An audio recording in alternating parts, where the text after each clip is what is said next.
election ako des. What can I do? He has the full control of his government resources. But remember, yung resources na intended para sa peace and order, hindi po niya yung personal. That is government resources. The government resources are intended for the benefit of the people of Cebu. Pag ihinto niya yan, well, as I've said, siya may complete control niya dahil he is the local chief executive. But, alam niyo na, what will happen to Cebu kung magkulang ang suporta sa itong kapulisan. So I am addressing this to all Cebu City Police Office ng personnel. Huwag kayo malungkal. Kung ayaw na magsuporta sa inyo ng local chief executive niyo, continue the fight. We can do it. We can do it. We will survive. Hindi po naman dinidisregard yung importance ng kanyang support. We really need that. We really need that. So sana, maintindihan ni Mayor Osmeña yung aming pangangailangan sa kanya.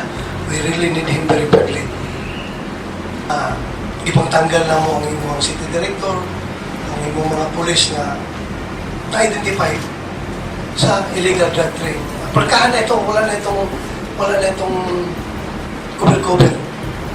So, pasensya na. Inani ka, tininood akong kumbate ka ron. So, pasensya na, sir. In as much I want to please you, but we have a job to do. Sana masabtan minimum.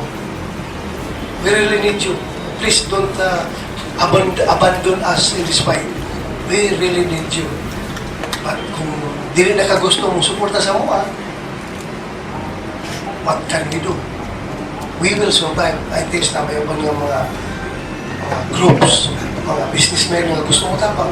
So dito may mga itang suporta kung di na ka masuporta sa among kapulisan. But again, I am pleading you. I am pleading your indulgence. Kaluitaw ni mong kapulisan, they are not your enemies. They are your people. Pasensya lang kung na ako nahimo nga